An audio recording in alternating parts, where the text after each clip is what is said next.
on the Trading Card Preservation Society. Last year was my worst year of blogging ever. I don't know why I was nominated. Yes, well, I mean, Kobe Bryant gets nominated to the All-Star game too, Dave. Every year. Yeah, that's basically what I am, a legacy NBA All-Star selection that doesn't deserve to be there, but I'll take it.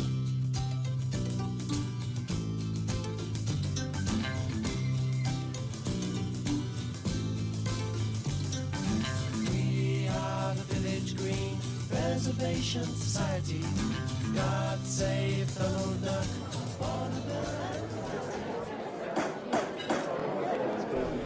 I call this meeting of the Trading Card Preservation Society to order. It is just Matt F. here today, going solo, as I introduce a mini-episode from episode 6, which is recorded and being edited right now. This mini-episode has Dave and I talking about the movie Birdman. Not as hilarious as Dave's Hobbit review, but interesting nonetheless. Episode 6 should be out early next week, and it's about an hour and 40 minutes, so hopefully you enjoy that.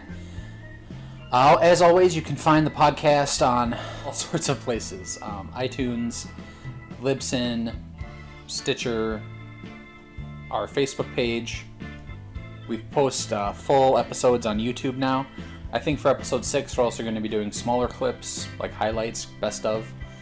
Yeah, you'll find links also on our Twitter page. I'm @_Matt F, and Dave is @CardJunk. On with the show! Oh yes, and spoilers abound in this mini-episode. If you have not seen Birdman and plan on doing so soon, wait till you see it to hear this podcast, because I spoil it in about 15 seconds. So, anyway, now on to the show.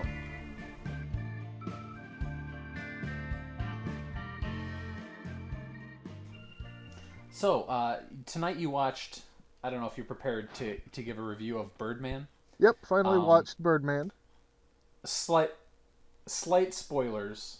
I mean, no, this is spoilers totally, I guess. What do you think that it is really happening? That's his powers. One thing I was wondering the whole time. Because there's I guess we've already said spoilers, so let's give a little background. Michael Keaton is an actor who's trying to do a Broadway play. And he used to be a big superhero called Birdman, who was in, what did they say, 3 Birdman movies, refused to make a 4th. Yeah, I think so. Sold billions of dollars in tickets. And now he's a schlub trying to put together, I guess, a film noir play from a 70-year-old book.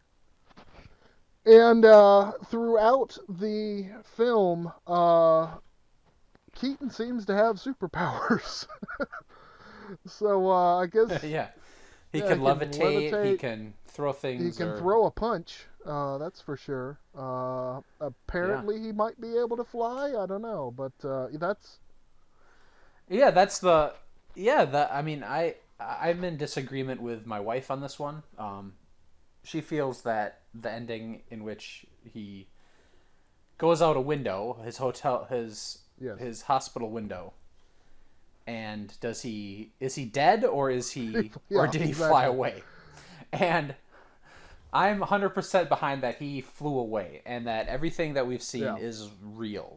Because I mean, that's the opening shot of the movie. Michael Keaton is in his underwear, doing the cross-legged Indian Swami pose, and just sort of floating, staring out the window, floating in space. Mm-hmm. So that's something that, I mean, I kind of agree with you that it may be that he is actually Birdman and he can fly, but you can also interpret it that these superpowers are all metaphorical, and none of that stuff actually happens when he waves his hand in a box goes flying across the room and smashes, or when Right. he twiddles his finger and a cell phone just sort of starts rotating by itself on a desk.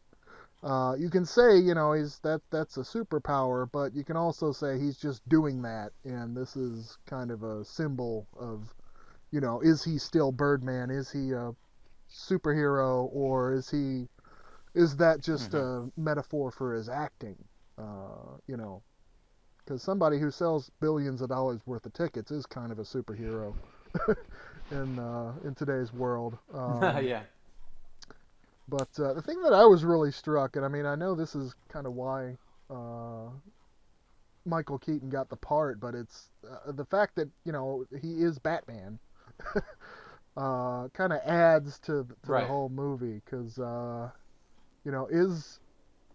is this just Michael Keaton in a movie, or is this Michael Keaton's life? So there's all kinds of levels to this Right. movie, which is very very interesting. And it reminded me just how much I love Michael Keaton, because I was really getting anxious for him Hmm.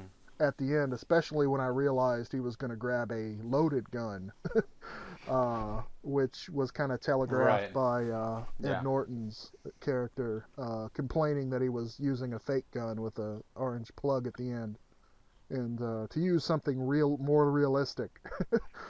But Did you think? I mean, well, let's start. I guess. Did you like the no cuts thing? that the whole thing was a little disorienting. I mean, Yeah. it's there's a whole lot of going up and down hallways and turning around in hallways, and Yeah. it did get a little disorienting after a Yeah. I while. wonder if It, it it certainly added. added a sense of Yeah. I surrealism. wondered if it added So what it. Yeah. I wondered if they wanted if they got what they wanted out of that. I mean, I understand the whole sense of yeah, like the theater and the rushing around and it's sort of like all at one. yeah, It's like a real life play. As I was watching, I guess after like maybe 10 minutes, I realized there hadn't been a cut.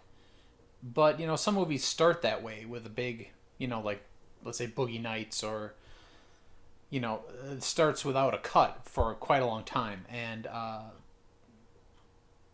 as I was watching, I was sort of casually watching. I didn't pay attention if I had missed a cut, and so it was sort of like I don't know. I was sort of thinking about it more than the movie sometimes, and it was like one of those classic Alfred Hitchcock movies where they had to maybe hide the cuts, and you had to sort of try to figure out where they were. yeah. The his film Rope. He Exactly. wanted to Yeah. do it all in one take, Mm-hmm. but Yep. film canisters at those times only had 10 minutes, so you've got to look for the cut every 10 Yeah. minutes or so. And after a while, it did get distracting because I was looking for the cuts. There was Oh yeah. one section where Yeah. Michael Keaton's daughter, who was that, Emma Stone? Mm-hmm. Yeah, she's walking down the hall, and it got really dark. All of a sudden, it's like, okay, there's a cut. So Yeah. I can see why they did it. It did add a sense of surrealism, and like you said, the whole play aspect. Um, but it was a little distracting after a while, and I'm sure if I would have seen it in the theater, I might have gotten seasick like I did with Earth to Echo. So, but Oh yeah. I mean, I liked it. I know um. I understand why they did it, and it was a really neat effect, especially in the story they were trying to tell. But it did get a little distracting after a while. So did you think it was Best Picture? Yeah. Yeah. Like I said before in an earlier broadcast, I did see Boyhood in the theater, and I like Richard Linklater, and I Mm-hmm. liked the movie. It was kind of slacker with focusing on one character. But I'm glad that Birdman won over Boyhood, because Birdman is deserving of the award, and Boyhood actually probably is better off, being a runner-up, because the story is a little wonky, Yeah. to say the least. Which, kids aren't that interesting. So, Yeah. I mean, if you're looking for an exciting plot, don't watch a kid for 10 years. Because, nothing Yeah. really interesting happens to a kid, and if it does, it usually ends up in a horrible tragedy. So we Yeah. don't want to see that. But I the haven't fact seen that it Boyhood is yet. an experimental film, and, Hmm. it's good that it didn't win, because if it won, people would be saying, "Oh, well, Birdman, oh, this boring movie." When they have the best picture lists, like they like to Yeah. do every Oscar seasons, and rank them from 0 to 1, or from the best to the worst, it would have been lower down in the list. But this way, I think they could both be um, acknowledged for the films that they are. So Yeah, I haven't seen Boyhood yet. I really feel like Edward Norton should have been. I mean, have you seen Whiplash? I still Okay. haven't seen Whiplash. J- I need to see yeah, that one. Jonah But Jameson, J.K. Simmons is really great in that. But Edward Norton, every time he was on screen, it was like a whole, I don't know, just a whole nother movie. It's like Michael Keaton was great, but to me, like Edward Norton sort of almost stole the show right from out from under him. yeah, for a while, I actually thought that Michael Keaton actually was a superhero, but Edward Norton might also be a Yeah. superhero, and they might end up having a superhero Now that battle would be at the that. Now end. that But is an idea. Yeah, that would have been. yeah, That would have taken it to a place that was so unexpected. Yeah. exactly. Um, Even beyond the mechanical vultures flying around, or whatever the hell that bird was that Yeah. was flying around during that one scene. hmm But the only part of the Oscars I was disappointed in, really, is the fact that Michael Keaton Yeah. didn't win Best Actor, and what's his name, who, basically, I don't know, I can't remember the name of the actor. We can use that for updates or errors portion hmm next time. But the guy who played Stephen Hawking. Yeah. Eddie Redmayne. I haven't seen that movie. Yeah, Yeah. that guy, Redmayne. Haven't seen the movie, but a guy winning an Oscar for basically playing someone with a disability is, Yeah. I It's don't standard. Yeah. know. It's standard, and it's kind of played Yeah. out, and Yeah. It was a good movie. I was able to see that one. It's just. With the Oscars, I thought you were going to say about Lady Gaga singing Sound of Music, but when No, I'm actually. This is one of those too much information moments. I'm actually a Lady Gaga, well, not so much fan, but yeah. supporter. Oh, sure. Yeah, I Uh, agree. I think she's fine. I think she's a talented singer who figured out a good gimmick and made a lot of money, and now has her ticket Yeah, punched. I it's just that, So when people whether you like her when or people were not, talking about, why Selma, the actor from Selma wasn't nominated. It's like and then the yeah, Oscars put in like 10 minutes or 15 minutes for a Sound of Music tribute. It's like this is are you yeah, reading between the lines here? Um I had a moment in the Oscars where I experienced what it was like probably to be a celebrity for a moment. I tweeted a thing, just a thing at the Riff Tracks account saying that next year they have to do something for the anniversary for the Manos Hands of Fate, which I think is the 40th or 50th anniversary of Manos next year. They retweeted it, and nice. I swear to God, I got like 1,000 retweets. My phone, I had never experienced my phone like out of control. Like my wife was like concerned, like it was a family emergency or something.